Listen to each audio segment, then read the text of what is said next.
Pemirsa, polisi terus mengejar pelaku pencurian BBM jenis Aftur milik PT Pertamina yang beraksi dengan melobangi pipa laut saat kapal tanker bersandar di kawasan Pantai Labu, Deli Serdang, Sumatera Utara. Selain merugikan negara, aksi nekat para pencuri beresiko memicu kebakaran. Pada Selasa 11 Februari 2025 lalu, belasan aparat TNI Angkatan Laut dari Pos Lantamal 1 Belawan, Kota Medan, Sumatera Utara, menangkap 3 orang yang diduga sebagai anggota sindikat pencurian BBM jenis Aftur milik PT Pertamina di Pantai Dewi Indah, Kecamatan Pantai Labu, Kabupaten Deli Serdang.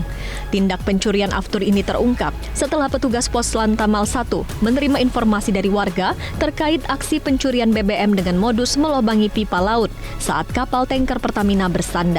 Selanjutnya, para pelaku membuka keran pipa di dalam gudang untuk mengalirkan Aftur. Ada 3 pelaku yang ditangkap aparat TNI Angkatan Laut, yakni Rafar alias Tova, Irwansyah alias Dede, dan Hairi. Sementara ada 1 pelaku lainnya bernama Jack yang masih dalam pengejaran polisi. Hasil penyelidikan sementara menyatakan para pelaku sudah melakukan aksi pencurian Aftur sejak pertengahan tahun 2021 lalu. Pada setiap aksinya, mereka mengaku bisa mencuri sekitar 30 kiloliter atau 30 ton BBM jenis Aftur. Ketiganya melancarkan aksi pencurian sebanyak 1 hingga 2 kali setiap bulannya, menyesuaikan dengan aktivitas bongkar muat kapal tanker Pertamina. Dari lokasi, polisi sudah menyita sejumlah barang bukti, di antaranya 30 kiloliter Aftur yang ditampung di dalam 29 tangki, serta sebuah tangki kosong. Ketiga pelaku juga mengaku mendapat upah 5 juta rupiah setiap kali mereka berhasil mencuri Aftur milik Pertamina. Dari hasil penyidikan kami, kegiatan ini sudah berlangsung selama kurang lebih di pertengahan tahun 2021 sampai dengan sekarang. Artinya ini sudah cukup lama dan setiap mereka melaksanakan aksinya itu bisa memperoleh kurang lebih 30 kiloliter atau 30 ton BBM.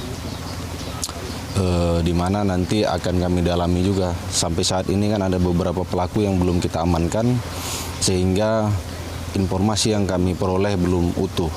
Artinya kami baru bisa memfaktakan terkait dengan proses pencurian sampai dengan barang bukti itu berada di gudang. Area Manajer Communication Relation dan CSR Sumatera Bagian Utara PT Pertamina, Susanto August Satria menyatakan, selain membuat negara mengalami kerugian, aksi para pencuri Aftur ini juga sangat berbahaya. Aksi mereka berpotensi mengakibatkan terjadinya kebakaran besar, dampak percikan api saat proses pencurian dengan merusak pipa laut. Lihat dari ini tentu semua pipa yang mengalirkan BBM itu apabila dia di tapping itu akan menimbulkan dampak bahaya, gitu ya. Apalagi dia kalau misalnya terekspos oleh api. Dan saya lihat sih di sini dia beroperasi ini dia bisa dibilang apa ya? Dia memikirkan untuk sana gitu ya. Jadi supaya tidak terekspos oleh warga, tidak terekspos oleh api. Tapi yang pasti ini berdampak berbahaya bagi masyarakat. Kini ketiga pencuri Aftur Pertamina sudah diserahkan ke Polres Deli Serdang. Atas perbuatannya, ketiganya akan dijerat dengan pasal 363 KUHP tentang pencurian dengan hukuman maksimal 7 tahun penjara. Selain melakukan pengembangan, polisi masih terus mengejar pelaku lainnya yang identitas dan keberadaannya sudah diketahui. Dari Deli Serdang, Sumatera Utara, Tim Liputan Metro TV. Jelajahi cara baru mendapatkan informasi. Download Metro TV Extend sekarang.